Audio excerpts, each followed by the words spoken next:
Okay, welcome everybody. Nice to see you for this Q. Today's topic is job costing in QuickBooks Online. I'm very glad to have you all joining us. Thank you for joining me today. My name is Michelle Wong. I am a CPA located here in Kansas City, Missouri, right in the middle of the country where we're getting some rain today.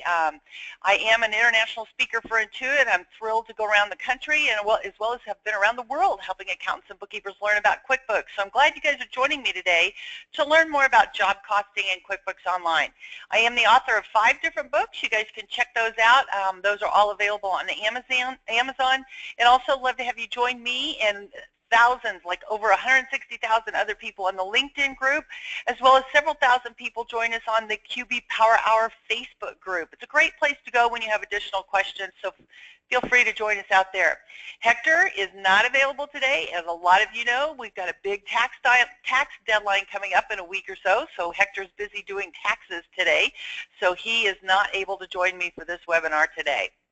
Our agenda, we'll real quickly go over a little bit about QB Power Hour, the CPE process, upcoming live events, and then our topic and learning objective for today is I'm going to help you to understand how to set up and enter transactions for job costing in QuickBooks Online. We talked about some advanced job costing things last time on our QB Power Hour, and we went in depth, and it was primarily on desktop. We had a lot of people asking questions about QuickBooks Online and job costing and what you can and cannot do, so that's what we're going to be going over in this webinar today.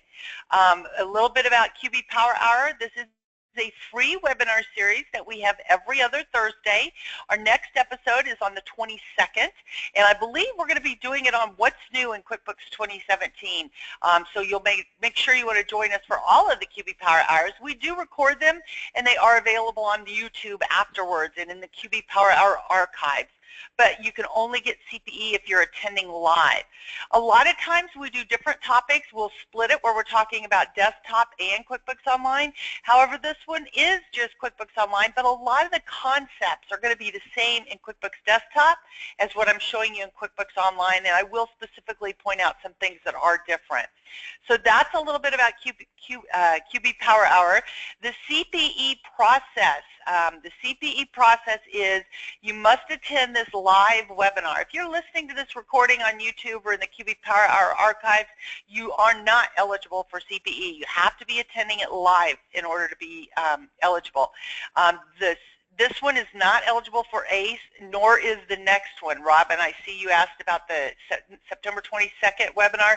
That is not ACE approved either, okay? You must be logged in for at least 50 minutes sometime during the webinar. I will give you a CPE keyword. When I give you that, you write it down, and then later I will, just one second here. There we go. Then towards the end of the webinar, you'll get a poll question, and you'll need to answer that poll question with the CPE keyword so that you can get your CPE credit. Now, especially because it is tax time, allow 3 to 6 weeks to get that email certificate. Hector's very busy right now, so give him a chance to do that, and you'll get your email certificate in about 3 to 6 weeks. So just put a reminder on your calendar for 6 weeks, and then check for that email certificate. Some upcoming webinars and events. We have Accountant University. We're going to be doing some webinars and road shows. And I see we got Woody that's joined us. Woody, I don't know if you can find the registration link for that. If you could, that would be fabulous. The link to register for the QuickBooks Online Fundamentals Roadshow. We're going on to different cities as well as the the QuickBooks certification training. All of it is going to be various cities across the U.S. because, like, I know I'm going to California next week, San Diego, Glendale, and the LA area, I believe. Love to have you join us for some of these live roadshow events. Then also QuickBooks Connect. QuickBooks Connect is coming up in San Jose in October. It is going to be absolutely fabulous. So if you can join us for that in San Jose, it would be great to do that. The lineup of speakers and the training that's available is just great. So I'd encourage you to join us for QuickBooks Connect as well. And somebody's saying, when and where are the advanced roadshows? And Nita, you're right. There is also, in addition to the QBO regular certification preparation, QBO fundamentals that are going to be on the road, as well as some QuickBooks Advanced certification training is going to be on the road. I don't have the link for you right now, but I tell you what, I will get that available. And if you could follow me on Facebook or go to my website, subscribe to my blog, I will share that link out there a little bit later today. I'll get that link and share that for you. Okay? So love to have you join me for some of those things. All right, now, enough of seeing me on this webcam. I'm going to go ahead and turn it off now so we can focus on QuickBooks, okay? So it's good to see you guys, but let's go ahead and move on here. All right, so job costing in QBO. First of all, some of the things, a lot of the things, the principles and the concepts that you do in QuickBooks Online are going to be the same concepts as in the desktop. Obviously, they're going to look a little differently, though. So the first of all, you need to be aware that to do job costing in QuickBooks Online, you have to have QBO Plus. It's not available in Simple Start or Essentials. You need to have the Plus version in order to do that. So you'll want to go in, and instead of having jobs, you'll have sub-customers. I'll show you that. Also, there's some things that you need to set up in the company settings area as well as in the estimates. So let's just go ahead and go into QuickBooks Online and take a look at this. So I am in the sample company here, Craig's Design and Landscaping. So the first thing I want to show you is under the customers, you're going to see we've got this big list of customers here. Notice under Freeman Sporting Goods, we have two of them that are indented here. This 55 Twin Lane and Ocean View Road. In QuickBooks Desktop, that would be called a job. In QuickBooks Online, it's called a sub-customer. So let me go ahead and click on one of these and show you what I'm talking about there. I'm going to go in and edit this customer or this sub-customer. Notice right here where it's marked is a sub-customer. That makes it a job. So that's just a little terminology difference. I still call them jobs, but technically it's called a sub-customer. And you can choose how you want to bill that job. Do you want to bill this customer or this job separately, or do you want to bill it with the parent? So you can kind of choose how you want to do that there. So that's one thing to be aware of, is it's just a little different. Then the other thing to be aware of is some of the company settings that you'll want to make sure you've turned on and enabled and things like that. So I clicked on the big gear. I'm going to go under the account and settings. And let's go in here, and there's a couple of things that we want to look at. First of all, under the sales settings, we want to, under the, let me get it right here, under the expenses settings, you want to go in here and make sure right up here there's a couple things. Show the items table on the expense and purchase forms. What does that mean? Let me go ahead and open up another tab here, and I'm going to show you what I mean by that. What that means is, let me close the settings in this tab. When you go to enter a bill or an expense, any of those things, a check, if I click on expense, let me just show you, there's two tables in there. There's a table here for account details and item details. The account is like if you wanted to post it directly to job materials or job expenses. You want to post it directly to the account. But with job costing, we usually want to use two-sided or double-sided items. So you can track some of the profitability by item, your product and service items. So in order to see this table, and in order to assign a product or service to it, you need to check this little box right here. Show the items table. Otherwise, you're just going to see the account, and you can't use an item at all. So first of all, you want to make sure you turn that on. Then you want to check the box, track the expenses and items by customer. Okay, so you want to make sure that you turn on that where you want to track the expenses and items by customer. Now, you may or may not want to check the third one on here. Make the expenses and items billable.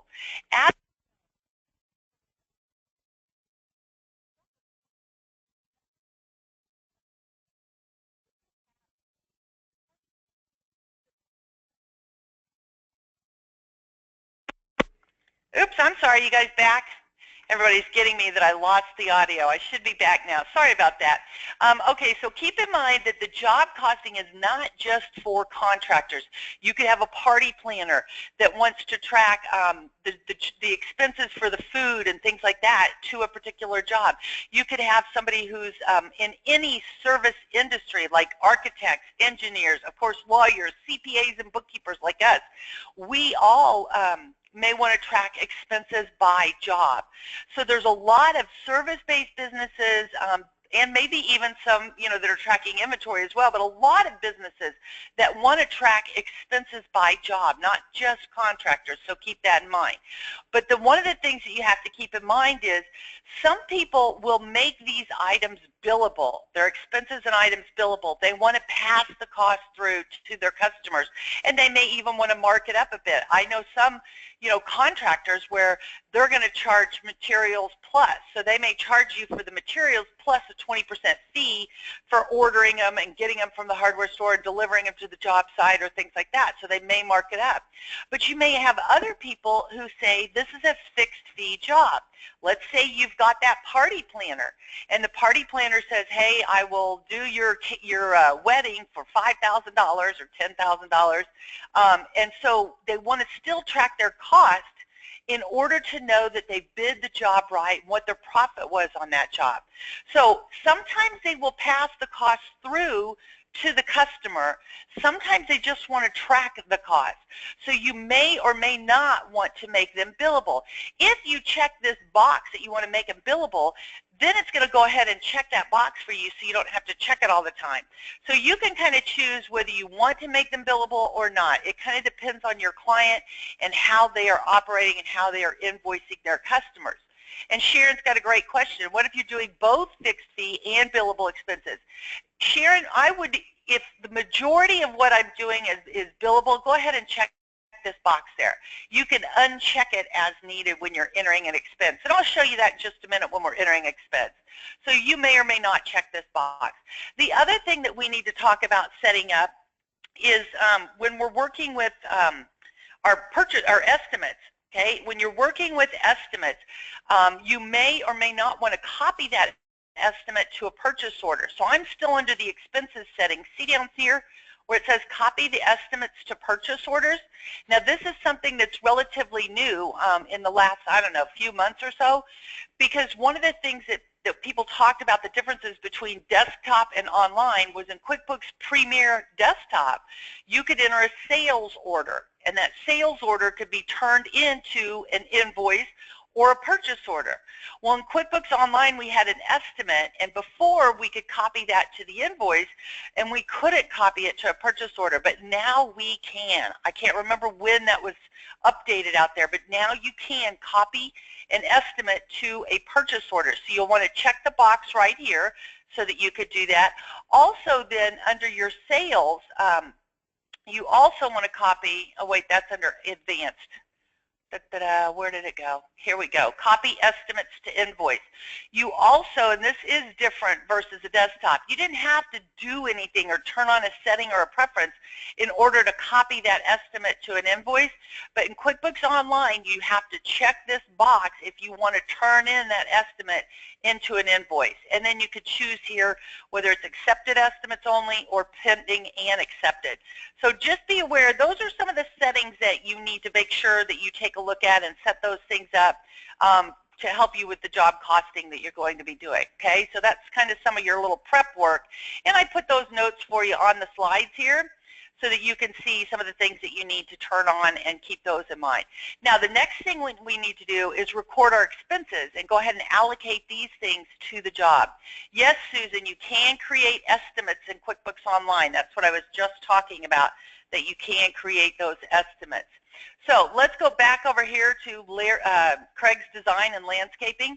So we're back in the sample company, and now we're going to talk about how we enter these expenses. So you've got all these job expenses, maybe for materials or you're paying subcontractors. Let's just go ahead and enter an expense, and this would be true whether I'm doing an expense, a check, or a bill. It's the same process. So I'm just going to go ahead and click on expense. Okay, click on expense. And in here, I think I have set up, no, I didn't. Oh, wait, let's see. oh, I can't remember who it was going to be. Let's do it for Hicks Hardware. There we go. Now, under Hicks Hardware, I don't want to use the account details. I want to enter the items details. That's the other thing is you need to make sure that you set up your items or your products and services as a two-sided or double-sided item. You know, and that's where one time we had this big debate about whether it's two-sided or double-sided, and I think it depends on where you live. It's like tomato and tomato. So some people will call them two-sided items. Some people call them double-sided items. But let me show you what we're talking about.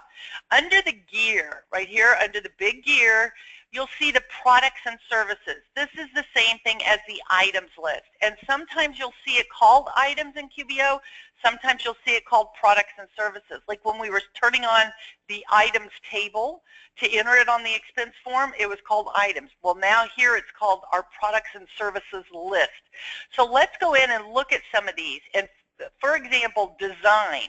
On design, this is a service. I'm going to go ahead and edit design, and I'm going to scroll down and see, here's the sales portion, right? So we are selling our products and services or our items, and we set up the sales portion. Most of us are familiar with that.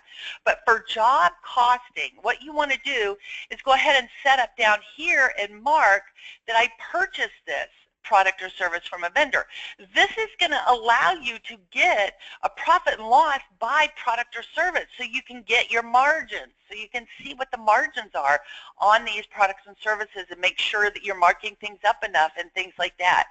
And people are asking about the handouts. On the GoToWebinar toolbar, they are right there where you can download them.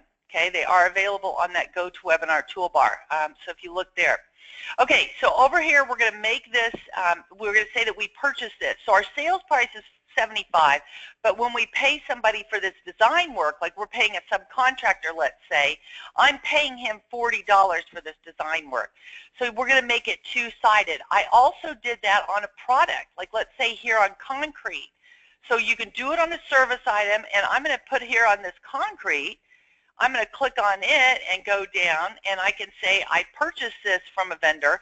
So you can do your products and your services and making them two-sided. Okay, so $250 is what we sell it at, $125 is what we buy it at. And the reason we want to do that, so remember we did designs and we also did concrete. Okay, so we're going to use that over here on my expense. So I'm going to pay someone for some design work. So I'm going to go ahead and tab across on design, and let's say I did, let's do 10 hours of design. And here's where I can choose, do I want to make it billable or not? Okay, so I want to do it billable or not. And Krista says that concrete is listed as service. You can do it on a service or a product, Krista. You're right. That one was set up as a service. It should have been a product. But yes, you can make products two-sided as well. So here's where you choose, do I want to make this billable or not? I'm going to go ahead and unselect it on this one, but I'm still going to set up a job cost customer. So I'm going to set up, actually I think I set up another new one. Yeah, let's just go ahead. All right, a job cost customer. Then here's where I'm going to do the concrete, and go ahead and choose concrete, and let's do it for 5 units. And let's make it billable. And the reason I'm doing this is I want to show you the differences. Both of these, so one of them is marked billable, one of them's not. Both of these will allow us to see the cost or the expenses on our customers' profit and loss by job, if you will, or on the income by customer summary. And I'm going to show you these reports in a few minutes. But because we've marked this second one here for concrete as billable, when we invoice the customer, that will come over as a billable expense. This first one won't. But we're tracking the cost on both of them. So just keep in mind, we marked the concrete billable, we marked the design as not billable, or we didn't mark it at all. So I've entered the expense, I've marked which customer it goes to. Let's go ahead and save and close that now. Now when I save and close, I'm going to take you through the whole process here, and then we're going to go look at some other things. Okay? Let's go ahead and click on the plus, and let's click on invoice.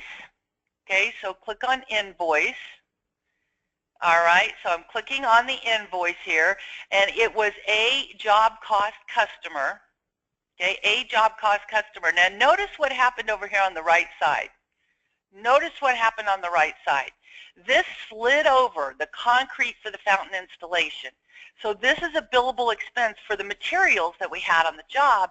I can add that. But remember, we entered two things. We entered design and we entered the concrete. But the design was not marked as billable, so it doesn't slide over. Okay, so I'm just going to go ahead and add the concrete on here. And let's go ahead and just, let me go ahead and put some design on here too. Let's say I didn't want to make it billable. I'm going to go ahead and just add, let's do 20 hours of design. Let's say we paid our subcontractor for 10 hours, and maybe we, the owner, also had 10 hours in there. So I'm going to go ahead and just save and close this.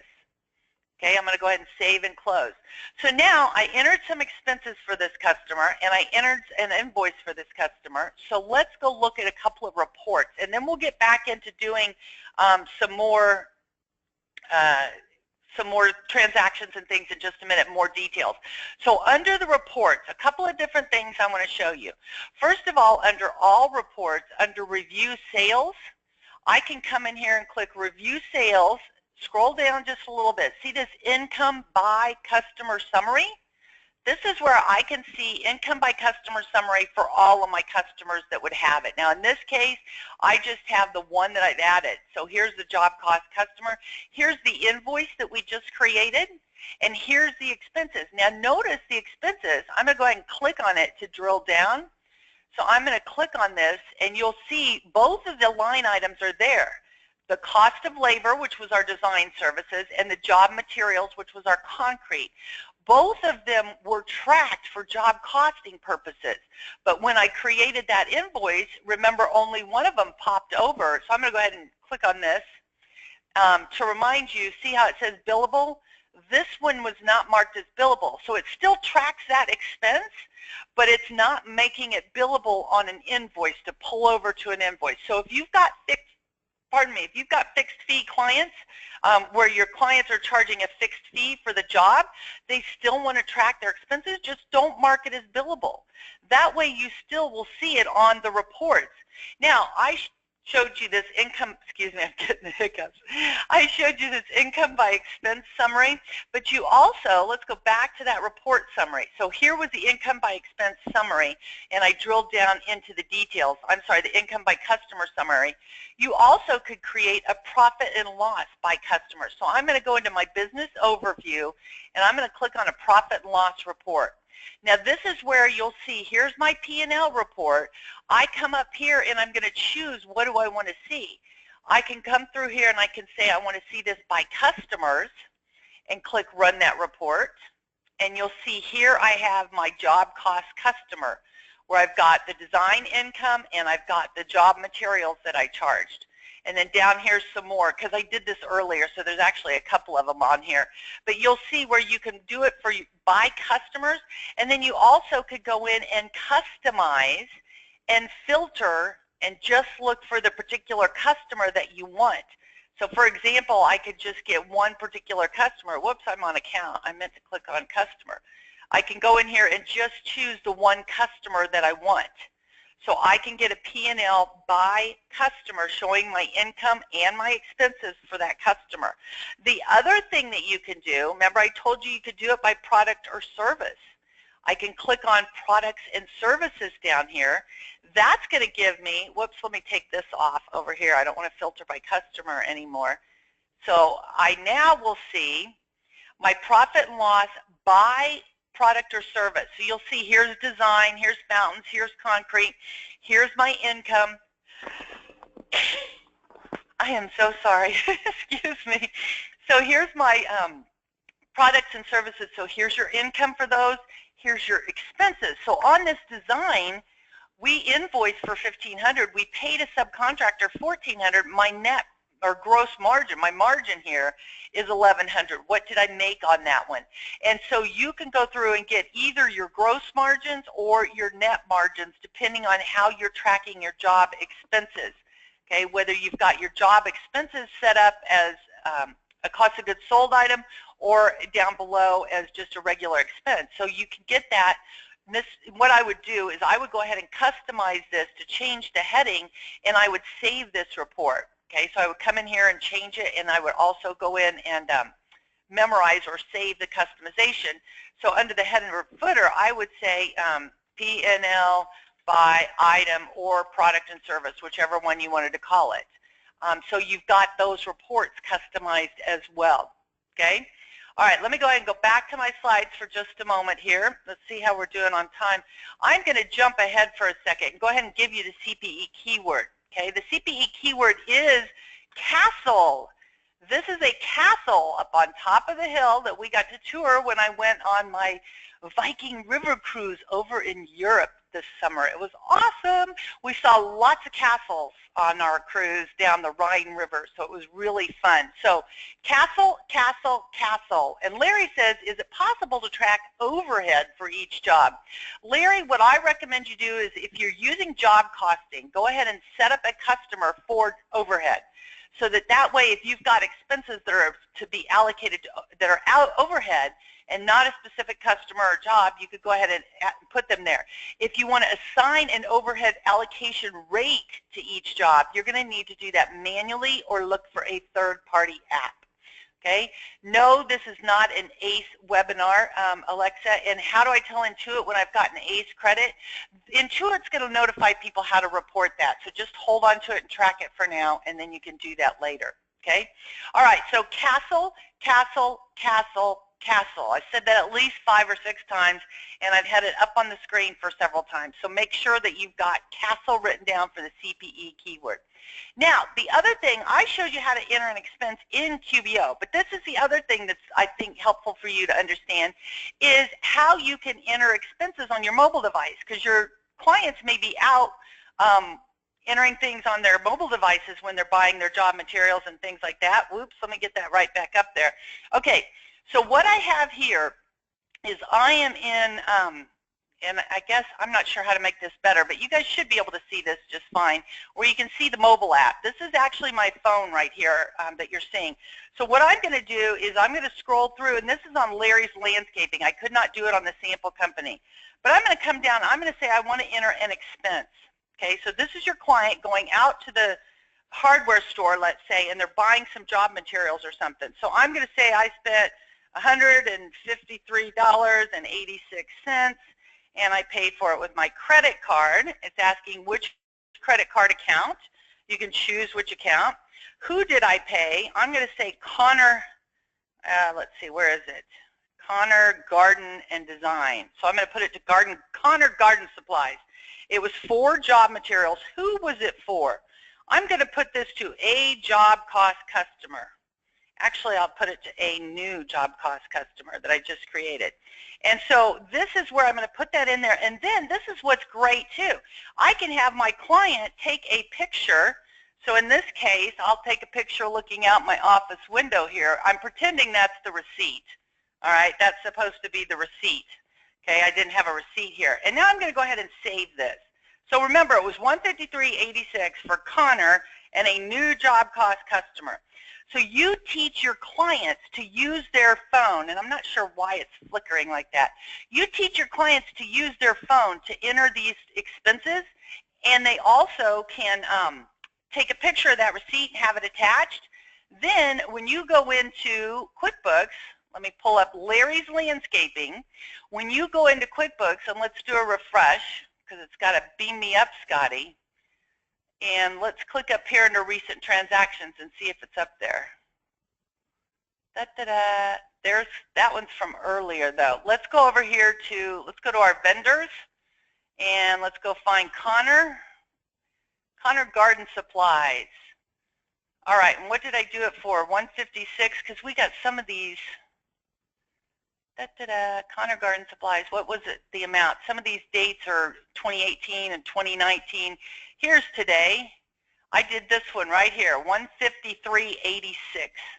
Here is that expense that I entered. You guys watched me enter this on my phone. Connor Garden Supplies, I paid for it with QuickBooks credit card. I put it to job materials, $153.86. I assigned it to a new customer, a new job cost customer, and look at this down here. See this? Under attachments, there's the picture that I just took looking out my office window. Yes, I have a great lake view now. I love it, but it's kind of rainy and cloudy today. But I took a picture of that receipt and it's attached. So the one thing that's a problem with this that I need to make you aware of, you know how I told you we should be tracking two-sided items so that we can see our product and service profitability, the margins? When you're doing it on your phone, I didn't assign that to a item. Did you notice that? I was able to assign that to an expense account, but I didn't have the option to choose a product or service on that. Now, the other thing that I couldn't do, I couldn't mark it billable. I couldn't mark it billable. Okay, so I could not mark it billable. So that was kind of a thing that I didn't like. And now, let me just double check something here. Yeah, I see all expenses and revenue. I just see accounts. I don't see products or services on my mobile device, and I also I can't mark it as billable. So those are a couple of limitations to keep in mind. However, it's still a good idea if you could get your clients to do this and attach that receipt. Now, feedback for Intuit, I would love it if Intuit would make the QBO mobile app where we could assign an item, a product or service, and where we could make it billable. That would make it so much better. Helen says, what mobile app is that? That is the QuickBooks Online mobile app. It is free, and it's included with your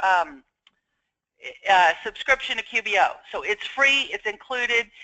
No, this app does not work with the desktop. It's with QuickBooks Online. Okay. Can I use OCR for expense receipts? David, there are some third-party apps for expenses, such as Expensify, Receipt Bank, that will read that receipt and do the posting for those, so you might want to check for those as well. Alexa says, can you now move the entry in the item section? You could. If I wanted to come in here and change it over here and change it to concrete, or whatever I needed to do, yes, I could move that. So you could edit this and make the changes that you need to. However, I think it's just better if we could get Intuit to fix the QBO mobile app. So what you guys could do is please click on the gear in the upper right corner, click on the gear, and send feedback to Intuit that on the QBO mobile app, when you're entering an expense, you would like to be able to assign a product or service and make it billable to a particular customer. Okay, so I'm trying to let you know what you can do in QuickBooks Online and what you cannot do in QuickBooks Online. So let me go ahead and go back to my slides. So that is, again, that is the QuickBooks mobile app. If you just go to iTunes or the Google Android store to get your Google apps or whatever, just go to wherever you get apps for your mobile device and you look for QuickBooks, and you'll sign in to your QuickBooks account, and it allows you to enter those things on your mobile devices, okay? So keep that in mind. Now, also when you're downloading transactions, these are some things that I want to show you out here. So some are saying, do you prefer clients to use the QBO mobile app to capture receipts, or do you prefer Receipt Bank? It really depends on the client and their complexity and their ability to do things. Receipt Bank will automatically read those receipts for you. It scans them and reads them, which is great. Expensify does that as well. But Receipt Bank wouldn't be able to know what customer it was for. So you kind of need to test them out, try them out, and consider your clients as well. Okay, so keep that in mind. How does the lack of ability to post to an item affect reporting? Christy, if you want to see profitability by item, and let me just go back in here. Let's run that report again. Let's go under reports, profit and loss. Let's do a P&L. And so I've got a profit and loss run. I want to run my profit and loss by product or service. So by item, my profit and loss by item. This will show you your income. So up here you've got your income, and this one we've got a whole lot of items set up for them. So you can see your income, and then you also see your expenses. So you can see your profit margins. So here's gross profit. You could calculate your gross profit margins to make sure you're marking things up enough to make sure your clients are being profitable. You also, if you've got them below the line, you would see a net profit margin as well, depending on how you're recording your expenses. So a lot of people want to monitor the profitability of their items with job costing. A lot of people don't want just the profitability by job, but also by item. So they know whether I'm marking things up enough or not. Am I making a reasonable profit on those things? Okay. So hopefully that helps to kind of explain some of that for you. So and then somebody says the reports get really cumbersome when you have a lot of items. Can you get a report with the items in rows rather than columns? No, but what you can do, come up here under Customize and then click on Filter and come down here and see where it says Product or Service. I could filter just for those particular items that I want to find. Like let's say I just wanted to see concrete and design. So let's say I just want to see those two. Run that report. Now I'm just seeing concrete and design. So you can filter just for those particular items. And then once you do that, save the customization so you have this report available to you. So P&L by item is what I might want to call it. And then save that so that you don't have to customize that anymore. Okay, so go ahead and filter those to get just what you're wanting. Okay. So somebody says on this report, what happens to the expense that was not entered as an item? So Alexa, on this P&L by item, I wouldn't see that expense down here under the expenses. However, if I did just a normal profit and loss, I would see it on my normal profit and loss, just not by item here. Does that make sense? So your overall, because it's going to an account, it's not being assigned to an item, you're not going to be able to get it a P&L by item on that one. But the account would still have that in there, like job materials would still have it in there. Does that make sense? And you know what? This is a great example of where go into this practice company. Let me see if I'm back in my practice company, Craig's Design. Go into Craig's Design and just play around with it and test things out and things like that. Okay, and yes, Edwin says, can you change the entry to show the item after the fact? Yes, you can edit that and you can do that. All right, let me show you a couple of other things as well. The downloaded transactions is something else that I wanted to talk about. So I'm going to go in here to the downloaded transactions, because that's another thing is if your client is using lots of credit cards to pay for things or lots of debit card purchases, downloading transactions is way, way faster than manually entering these things. So what I'm going to do is I'm going to go ahead and look down here, and I want you to see, let me scroll up to get them up to the top.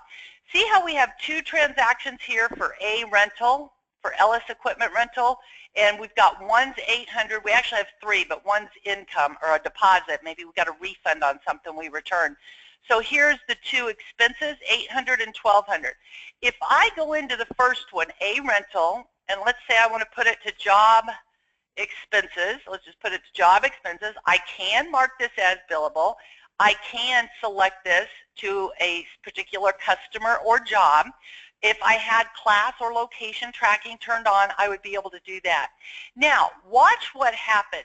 When I change this from uncategorized expense to job expenses, on the one right below it, it says, aha, I think you want this to be job expenses. See this little note right here?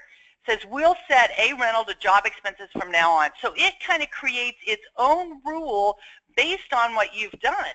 However, so it will assign the account, and I could go ahead and click add. However, when I now look at this next one, let's go ahead and click on the next one for 1200, it does not remember the billable and the job that I assigned it to. Okay, so you need to edit, if you're not edit, yeah, you need to click on each one of these. If you are downloading the job cost expenses, your client's out, you know, with the credit card, the debit card, they did not enter them on their mobile app, so they just were downloaded from the bank. You then need to assign whether it's billable or not and the customer in here for that particular transaction in order to do that. Does that make sense? You cannot set up a rule. If this rule where it creates the rule to do job expenses, it does that automatically. It does not remember the billable or the customer. And if you come up here to set up your own bank rule, like if I'm going to click on new rule, I want to do A rental. Let's say when the bank text contains A rental, I want you to assign it to Ellis Equipment Rental, and I want you to put it to job expenses. But notice there's no way for me to click to assign that to be billable or to assign that to a particular customer. And you know, that makes sense to me because when I go to the hardware store, I may buy things for 5 different customers or 5 different jobs and stuff. So you can't set up the rules on the job costing. So just keep that in mind. On the downloaded transactions, you need to click on that transaction and actually assign the customer and whether it's billable or not. So let me find one that's unassigned here. Like here's Books by Bessie, uncategorized expense. Click on it, and that's where you can assign it to a particular customer. Does that make sense? Okay, so hopefully that helps. And Matthew's got a good tip here. Yes, that's a good idea. Add a memo to the rules that you can do a search by to quickly go back and edit them. That's a good idea. You could do that. Also looking for those particular vendors that you know are the ones they buy the materials and supplies from and things like that. Can a downloaded transaction be split among 2 customers? No, Julie, not at this time. You have to pick one customer. You can't split them between customers. Can you assign one receipt to multiple jobs? That is a great question, and I wouldn't do it in right here. Click on this split. I'm sorry, I'm just getting all jumbled in my words. I was reading questions and trying to talk at the same time. If you click on split, this is where you can add additional customers or additional categories, if you will. So job costs, all that. Let's see. I don't know if customers over here. There's not. So I can add additional accounts, but I can't assign it to split it to between different customers. So no, you would not be able to do it here, but if you went ahead and added it, then later you could go back in and edit it if you needed to, okay? You could edit that if you needed to. Somebody's asking, what about the entry for this one just above Bessie? This one's a match. So this Books by Bessie match here, there was already an expense entered for 75, so it's matched that, okay? It's giving you a match there, okay? All right, so hopefully some of that helps. Let me kind of see where we're at. I've covered that. Doesn't look like you can assign an item to download transactions. That's correct, Keith. You cannot assign an item. You can only assign an account. And again, this is QuickBooks Online, so there are things that are different from the desktop, and I'm trying to point out what you can do and what you can't do. We talked about some of these reports, and I love your questions. Keep typing them in there, so I will look for you, okay? I will look for the questions. From bank feeds, you choose one customer. From the In QuickBooks tab, you can open the same entry and then split it between multiple customers. That's one way you could do it. So after you've added or matched something, it moves from For Review over to In QuickBooks.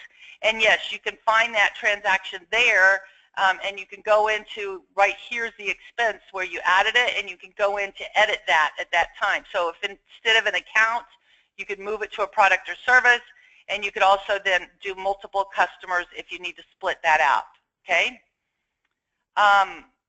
Okay, so let me cover just a couple of more things, and then I will get back to your questions. So keep typing your questions in there because I love that. A couple of things that I wanted to tell you about some of the limitations with QuickBooks Online. So you can do, I showed you how you can do basic job costing. You can assign an expense to a customer. You can make it billable. You can invoice for those billable expenses. You can mark up the billable expenses. You can get a profit and loss by customer. You can get a profit and loss by product or service or by your items.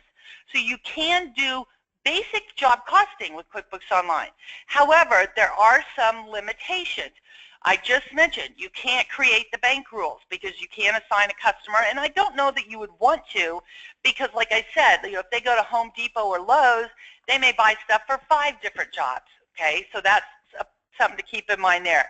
You cannot assign the customers in the rules, and also it's not going to remember the customer job and whether it's billable or not if you're just adding those transactions.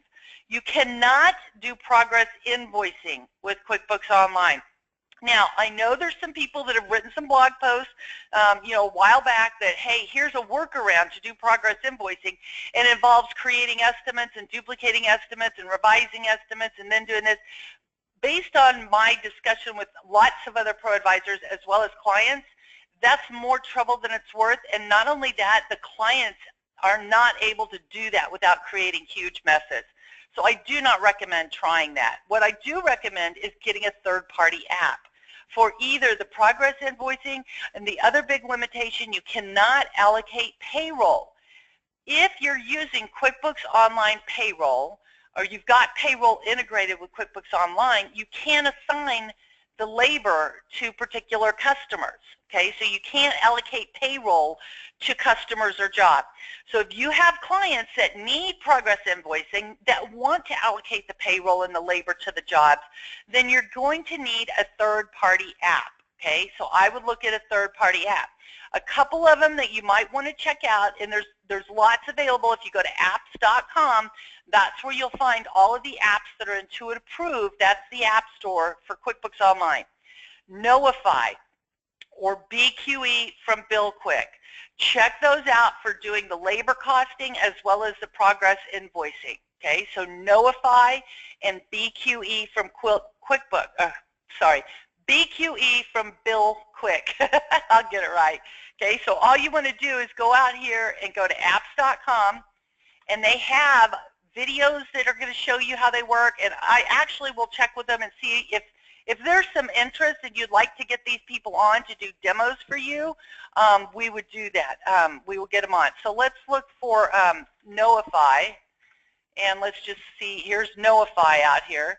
Notice Notify for Contractors. If you click on it, it's going to pop up. You can see they got 15 reviews, all 5-star. So here's your overview where you can watch this. You can then look at the reviews and see what other people say about it. Here's the pricing. You can see how it's different pricing for different number of users. And then also the other one was BQE.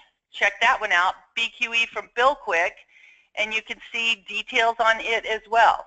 Okay, here's an overview, here's reviews, here's the pricing, and then support. So lots of information out there on these things. They all offer you a free trial where you can go in and test it out and work with it and things like that. Okay, so let me know if those are things that you're interested in, and we will try to get that for you. Now, no, QuickBooks Online Payroll cannot allocate the labor to the jobs. Okay, so no, that doesn't allocate the labor to the jobs. April says, can you track time in T-sheets and bill employee time? April, you can track the time and you can bill the employee's time with T-sheets. T-sheets will integrate with QuickBooks Online. However, it will not allocate the labor cost, the payroll cost, by customer.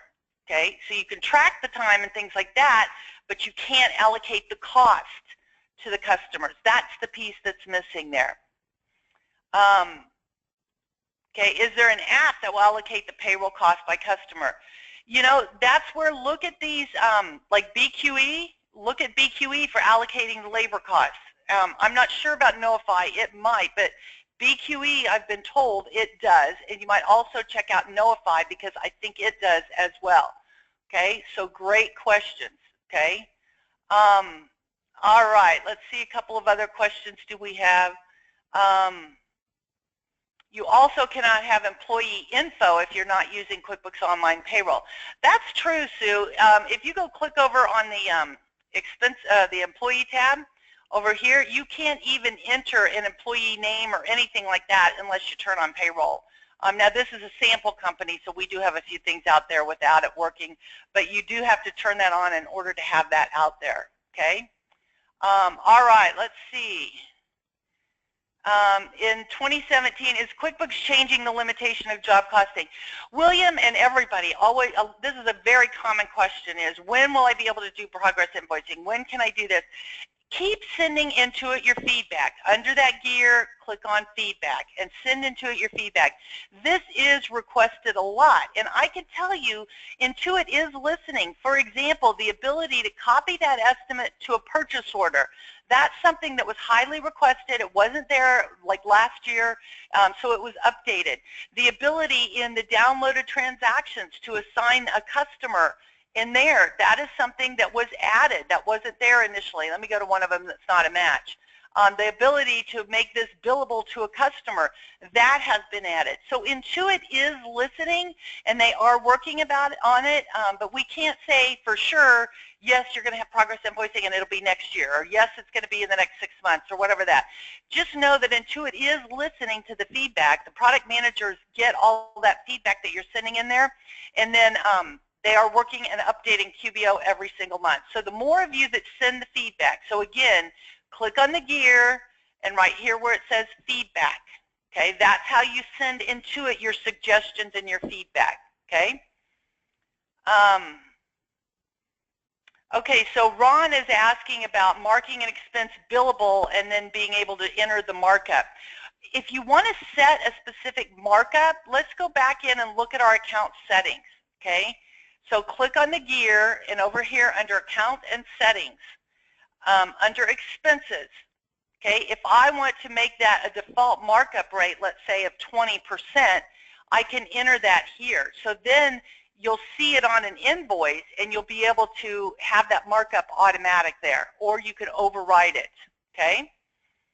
So hopefully that will help there, okay? Good question. Other questions that you guys have, I'm trying to read through here. Somebody says, let's see. Let's see. And Woody, if you want to start anywhere, if you want to flag any of these that I should review for people, you guys do have some great questions.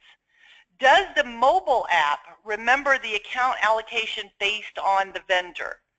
Are you talking about in the bank feed area, Nancy? I don't know for sure without testing that one. And that's the best way I found, is to test some of these things or set it up with your own in order to do that. Okay. Let me see. Are you talking about the bank feeds in there? Let's go ahead and look at some of this. All right. I'm not sure on that one, Nancy. Send me an email and I will check that out for you. Okay. Somebody says, any idea how T-Sheets works with Intuit QBO Payroll? Jackie, what T-Sheets allows is a lot greater control and approval process and greater reporting capabilities for employees' time. The employees are able to enter their time on T-Sheets. You can get all kinds of reports. You can review time. You can approve time, all this stuff that you can do before the time comes into QuickBooks to do the payroll. So T-Sheets will feed the information into QBO to process the paychecks. So you'll do the paychecks in QBO Payroll, but all the time tracking and those reports and the control and approvals and all that is done in the T-Sheets app. Okay, so T-Sheets is amazing. I encourage you to check that out. Okay, we had another question about the reports, and I had customized that report and I saved it, and somebody wanted to kind of know where that went. If you click on reports, so remember we created the P&L by customer or by product or service or by item. Once you customize a report and you save the customization, it's going to show up right here under My Custom Reports. I am in the sample company, and I did that one under Larry's Landscaping. So let me go into Larry's, and here's My Custom Reports, and we should see P&L by item right here where I created that report, P&L by item. So then I can click on that, and I see it's displaying by product or services, and remembered I filtered to just have 2 items because somebody said there's too many, how can we just see a few? Now here's the other thing that's really cool that you can do. Let's say you want to run this report a lot, and instead of going into reports and My Custom Reports and finding it and clicking on it, you want one-click access to this report. Get the report up on the screen that you want, and then come up here, see the little star up on the top corner at the end of my URL line? Click, and this is how you do it in Chrome. It's going to be different in Firefox, and I don't recommend using IE, but click to bookmark that. Now look how long that is. I don't want it that long, so let's change it to profit and loss by item. Or maybe that's even too long. Let's just say P&L by item. Now watch, if I can type right, watch what's going to go right up here. It's going to create a new bookmark for me. So I'm going to click Done. There's P&L by item. Now if I go back to, let's say, my Customers tab, let's say I want my P&L by item, just click on the P&L by item, and it's going to generate that report with one-click access. How cool is that? This is your bookmark bar that gives you one-click access to various things. Like, for example, my chart of accounts. I've got one-click access to my balance sheet or my profit and loss. So you can have one-click access to these things, and you can rearrange to put them in the order that you want them to be in. So this, you can also help your clients set this stuff up to do. Okay, so you can set this up so that your clients have kind of a workflow of the order that they're supposed to do things in. I'm going to type in, just 1 second. See, I'm trying to type and talk at the same time. Here's the URL to a YouTube video that tells you how to do the bookmark bar. It's a great time saving. It also shows you how to do the tabbed browsing and things like that, to where you can do that stuff. So copy that bit.ly/QBO tips, and the capitalization is important on that. That's the tips video that will help you to see how to do some of those things. Is this your default bookmark bar, or does this only pop up when you have QBO open? Nancy, I have multiple users in Chrome. So in Google Chrome, you can set up multiple users. So the puppy dog user, which you see down here in the lower left, I've got my puppy dog user open, I got my happy face user open, and I have my martini glass. This allows me to be, for example, here's QBO and QBOA. I can be logged into different clients, or different companies in QuickBooks Online as different users.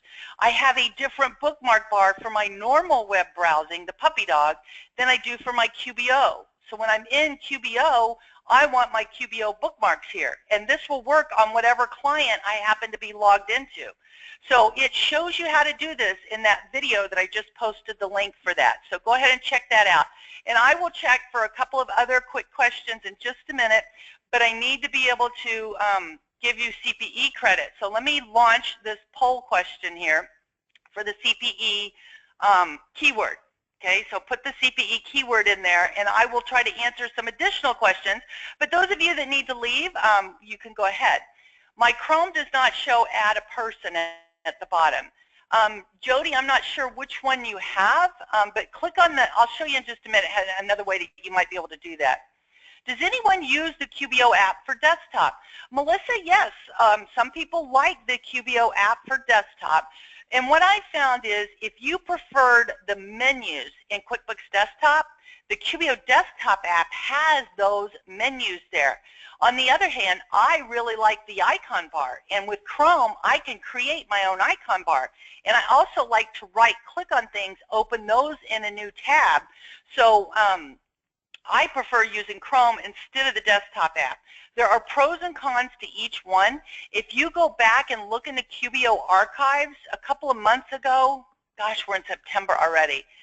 It might have been early summer. We did one on the different ways to access QBO and the pros and cons of the different methods, because there's actually 4 different ways that you can access QuickBooks Online, from a browser like Chrome, on your computer, from a mobile device like I showed you on my phone, from the Chrome app on a tablet, and also from the desktop app. Okay, so go ahead and answer this CPE keyword. We still have several people. If you need CPE credit, please answer that keyword question here on the poll. I'll give you a few more minutes or a few more seconds. So last call, answer this poll question if you need it. Okay, last call on that. Last call on that.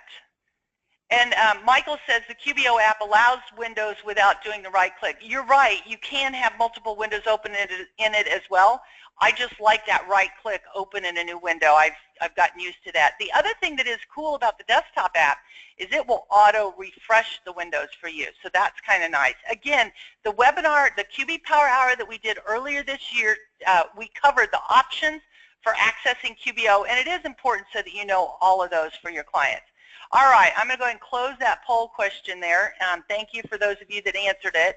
To add multiple users in Chrome, try clicking on the gear, or this 3 lines right here to get this menu. So in Chrome, click on the 3 lines under Settings. In here, you'll see where it says People and Add a Person, to try to add a person there, okay? The bit.ly address is QBO Tips, okay? Let me copy and paste that for you again. You'll want to write that down, and you can share that with your clients as well, okay? Write that down. All right, the QBO app has become much faster than browsers. Well, thank you, Brent, for sharing that. That's good to know. All right, and then somebody else says they use the QBO Windows app and Chrome. They switch between them depending on how well either is working. That's a good point, Christy. Sometimes that makes a difference. All right, any other last minute? There's a lot of questions here. It's just been kind of hard to go through them all. Thank you, Kathy. She said, super helpful webinar. All right, well, very good. Okay, thank you guys all for joining me. We are at the top of the hour, so I know we're going to have a lot of people leaving. Do you feel Google is the best browser for QBO? Yes, I think using Google Chrome is the preferred browser. A lot of us recommend it for various reasons. One of the main ones I love is, like I said, being able to set up multiple users so I can have my one-click icon bar up here, and then also the ability to have those multiple users allows you to be logged into multiple companies at the same time. That's where, see right here, I'm in Larry's Landscape and Design, and over here, this one is Craig's Design. So it allows me to have 2 of them open at the same time. You got to be very careful when you do that, though, because they all look the same. So you do have to be careful with that. Okay? All right. Let's see if we got another one. Let's see. Thank you, Kathy. She says she always learns something. Very good.